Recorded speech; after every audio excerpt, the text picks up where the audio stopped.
नाम सारा मेट है।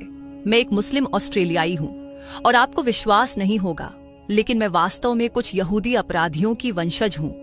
और जो लोग यहाँ लाए गए थे उनसे एक बड़ा सा कबीला बना जो बाद में अन्य कबीलों में विवाह के माध्यम से जुड़ गया। ये लोग फ्रांसीसी, जर्मन, रूसी थे, लेकिन समय के साथ कहीं ना कहीं उन्होंने अपना धर्म खो दिया। वे वास्तव में धार्मिक यहूदी नहीं थे। जब मेरे दादाजी के समय की बात आई तो उन्होंने मॉर्मन धर्म अपना लिया। मेरी माँ भी मॉर्मन थी और एक समय था, शायद उनकी शुरुआती 20 की उम्र में, जब वे घर घर जाकर मॉर्मन मिशनरी का काम करती थीं। लेकिन बाद में उन्हें उसमें विश्वास नहीं रहा और उन्होंने उसे छोड़ दिया, क्योंकि उन्हें लगा कि वे कुछ ऐसी चीज का प्रचार कर रही थीं जिसमें उनका दिल से विश्वास नहीं था। मैं बिना किसी धर्म के पालन के साथ बड़ी हुई। मुझे लगता है कि ऑस्ट्रेलियाई संस्कृति में जो कुछ गहराई से बसा है वह मुझमें था। आप जानते हैं, मैं संडे स्कूल जाती थी, ऐसी चीजें, और मैं ऐसा करना चाहती थी। मुझे याद है मैं इसे करना चाहती थी। ये जरूरी नहीं था, लेकिन मुझे इसमें रुचि थी। मैं एक जिज्ञासु बच्ची थी। हमेशा कुछ ना कुछ जानने की उत्सुकता रहती थी। मुझे याद है जब मैं बहुत छोटी थी, मैं ये सोचने की कोशिश करती थी कि भगवान क्या है। ऐसी बातें।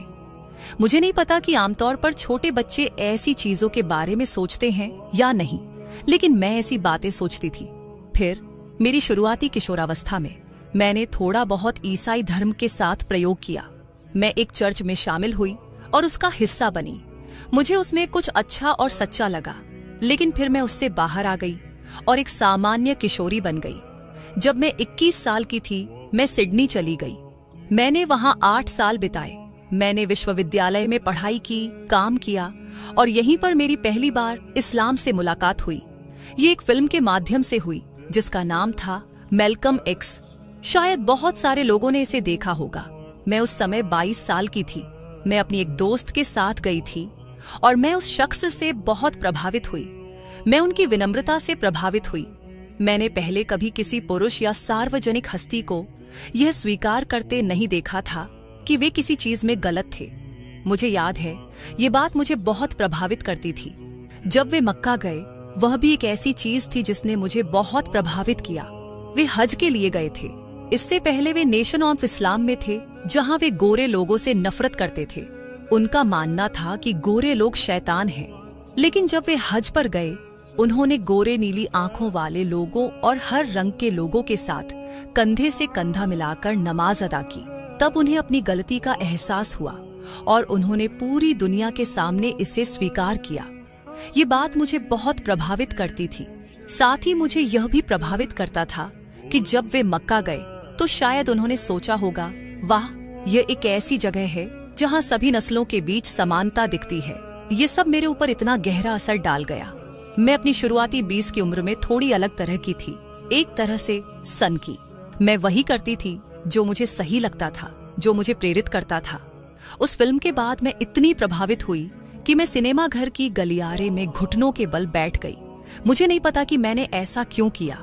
मुझे यकीन है कि शायद बहुत सारे लोग मुझे देख रहे होंगे, लेकिन मुझे कुछ याद नहीं। मैं बस इतना याद है कि मैंने ऐसा किया क्योंकि मैं बहुत भावुक हो गई थी। मुझे लगता है कि यहीं से मुझे पहली बार इस्लाम का थोड़ा सा एहसास हुआ, लेकिन मैंने इसे आगे नहीं बढ़ाया। मैं बस मैल्कम एक्स की प्रशंसक बन गई। मैंने उनकी किताब पढ़ी, उनकी टी-शर्ट खरीदी, लेकिन मैं उस शख्स से आगे नहीं गई। यह जानने की कोशिश नहीं की कि उनके पीछे क्या था। बाद में जब मेरी दूसरी बेटी 5 महीने की थी, यानी करीब 5 साल पहले, मैं एक दावत के दिन में शामिल हुई। ये गोल्ड कोस्ट में कुछ मुस्लिम महिलाओं द्वारा आयोजित किया गया था, जहां वे इस्लाम के बारे में जानकारी साझा कर रही थीं, गलतफहमियों को दूर कर रही थीं और लोगों के बीच की दूरी को कम करने की कोशिश कर रही थीं। मुझे इसके बारे में एक ईमेल से पता चला था, क्योंकि मैं होमबर्ड समुदाय से जुड़ी थी और किसी की मेलिंग लिस्ट में थी। मैंने सोचा मैं वहां जाऊंगी क्योंकि मुझे मुस्लिम लोगों और इस्लाम में थोड़ी रुचि थी। मैं राजनीतिक रूप से भी थोड़ा जागरूक हो गई थी। उस समय सितंबर 11 की घटना हो चुकी थी और खबरों में इराक और अबू ग्राइब जेल की क्रूरताओं की तस्वीरें थीं। वे तस्वीरें मुझे बहुत प्रभावित करती थीं। मैंने सोचना शुरू किया कि आखिर क्या हो रहा है। मुझे लगता था कि हम अच्छे लोग हैं, लेकिन फिर भी ऐसी चीजें हो रही थीं। मुझे विश्वास नहीं हो रहा था कि जो लोग वहां समाज को मुक्त करने गए थे उनके द्वारा ऐसी चीजें की गईं। ये मुझे बहुत परेशान करता था। मैं और जानना चाहती थी कि वास्तव में क्या हो रहा है। मैंने मीडिया में इस्लाम के बारे में समझना शुरू किया और मुझे लगा कि मुस्लिम लोगों के साथ गलत व्यवहार हो रहा है, उनके बारे में गलत धारणाएं बनाई जा रही हैं। मुझे हमेशा से न्याय का बहुत गहरा एहसास रहा है।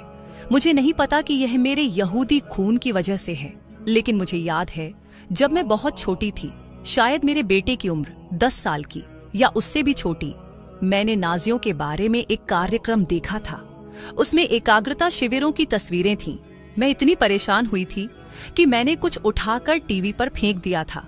मुझे यह बहुत गलत लगा कि एक समूह ने दुनिया के एक खास समुदाय के खिलाफ ऐसी क्रूरता की। तो जब मुझे उस दावत के दिन का निमंत्रण मिला, मैंने सोचा कि मैं इसमें हिस्सा लेना चाहूंगी।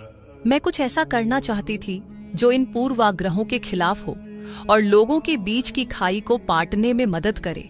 साथ ही मैंने अपने बच्चों के बारे में भी सोचा, जिनका तुर्की और मुस्लिम पृष्ठभूमि है। हालांकि मेरा पति बिल्कुल भी धार्मिक नहीं था और उनका परिवार भी खास धार्मिक नहीं था।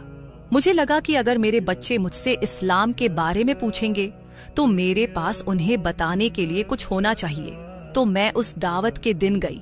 मैं उस कमरे में दाखिल हुई जहां सारी महिलाएं स्कार्फ पहने हुए थीं। दरवाजा खोलने वाली पहली महिला पूरी तरह से ढकी हुई थी। मुझे इससे कोई परेशानी नहीं हुई।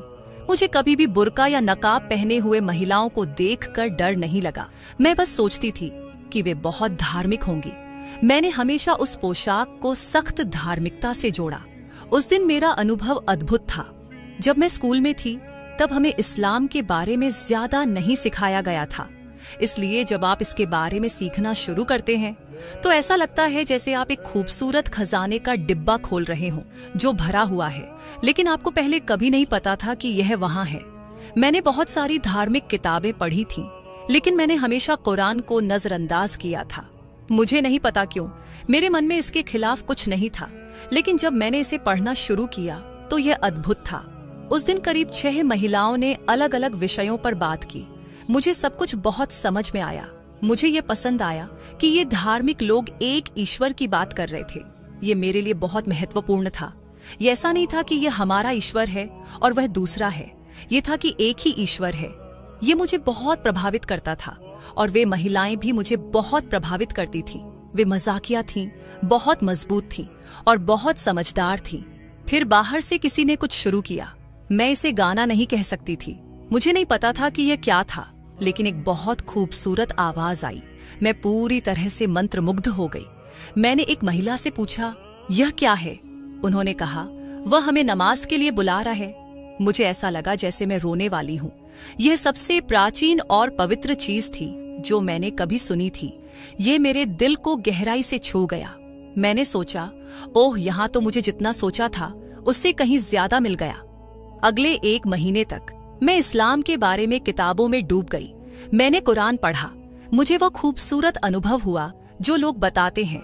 जब आप कुरान पढ़ते हैं तो आप प्रकृति को पढ़ना शुरू करते हैं, क्योंकि कुरान में बहुत सारी चीजें हैं जो कहती हैं, इसे देखो, इसे देखो। यह सब आपके दिल में एक साथ काम करता है। मुझे याद है जब मैं उस हिस्से तक पहुंची जहां लिखा था, अपने ईश्वर के सामने झुको और सजदा करो, मुझे लगा, हाँ, मुझे ये करना चाहिए। मैंने उसकी सत्ता को महसूस किया। मैंने सजदा करने की कोशिश शुरू की। यह सब उस समय हो रहा था जब मैं मुस्लिम लोगों के संपर्क में थी। मेरी चेतना में धीरे धीरे बदलाव आ रहा था और मेरे कपड़ों में भी। मेरे पति ने नोटिस करना शुरू कर दिया कि मेरी आस्तीनें लंबी हो रही थी। मैंने उनसे इस बारे में बात करने की कोशिश की, लेकिन यह ज्यादा काम नहीं कर रहा था। उन्हें यह सब ज्यादा पसंद नहीं था। फिर मैंने उनसे इस बारे में बात करना बंद कर दिया। तब मेरे ससुर का देहांत हो गया। अल्लाह उनकी आत्मा को शांति दे। वह दिन बहुत खास था। हमें सुबह उनके देहांत की खबर मिली और उसी दिन बाद में एक अरबी कुरान डाक से आया जो उस दावत के दिन मिले एक भाई ने मेरे पति को भेजने का वादा किया था। फिर हम मेलबर्न गए उनके जनाजे के लिए। वह बहुत दुखद था, लेकिन मुझे वह बहुत प्रभावित करता था। वह बहुत सादा, बहुत खूबसूरत और बहुत स्पष्ट था। पुरुषों ने मेरे ससुर को अपने हाथों से कब्र में रखा। यह सब मुझे बहुत छू गया। मुझे यह बहुत खूबसूरत लगा। यह भी हमारे इस्लाम की ओर आने का हिस्सा था। जब हम वहां से लौटे तब रमजान चल रहा था। रमजान की आखिरी रात को हम कुछ दोस्तों के साथ मस्जिद जाने वाले थे। कार की ओर जाते समय मैंने अपने पति से कहा, मुझे लगता है कि मैं आज रात अपनी शहादत दूंगी, मैं अपना ईमान कबूल करूंगी। उन्होंने कहा, हाँ मुझे भी लगता है कि मैं भी ऐसा करूंगा। मैं बहुत हैरान हुई, मैं बहुत खुश थी, क्योंकि मुझे थोड़ा डर था कि अगर मैं मुस्लिम बन गई और मेरे पति नहीं बनना चाहते तो क्या होगा। ये उनका फैसला था, लेकिन जब उन्हें अपने रास्ते पर अकेले चलने का मौका मिला तो उन्हें भी हिदायत मिली। उस रात हम दोस्तों और इमाम के साथ बैठे और हमने एक ईश्वर में विश्वास की गवाही दी। इसके बाद सब कुछ शुरू हो गया। अगले दिन ईद थी, जो बड़ा उत्सव होता है। मैंने उसी दिन हिजाब पहन लिया। मैंने पहले भी इसके साथ थोड़ा प्रयोग किया था। ये मेरे लिए बहुत निजी था। मैं ये नहीं कहती कि हर किसी को इसे पहनना चाहिए। मुझे लगता है कि ये एक निजी फैसला है। मुझे पता है कि इसके बारे में अलग अलग समझ है कि क्या अनिवार्य है, लेकिन मेरे लिए मुझे लगा कि मुझे यह करना चाहिए। मैं इसे करना चाहती थी। मुझे अपनी नग्नता का एक अलग एहसास हुआ जो पहले नहीं था। मैं यह भी चाहती थी कि लोग मुझे मुस्लिम के रूप में पहचाने। मैं सलाम अलैकुम कहना चाहती थी और चाहती थी कि दूसरी महिलाएं मुझे पहचाने। मेरे परिवार के साथ मेरा अनुभव काफी अच्छा रहा। मेरी माँ को कोई दिक्कत नहीं थी। मेरी बड़ी बहन को शायद सबसे ज्यादा आपत्ति थी, लेकिन वह अब ठीक हो गई है। मुझे लगता है कि मुस्लिम लोगों के संपर्क में आने से बहुत फर्क पड़ता है। जब लोग मुस्लिम लोगों से मिलते हैं, उनके साथ समय बिताते हैं, तो उनकी चिंताएं धीरे धीरे कम हो जाती हैं।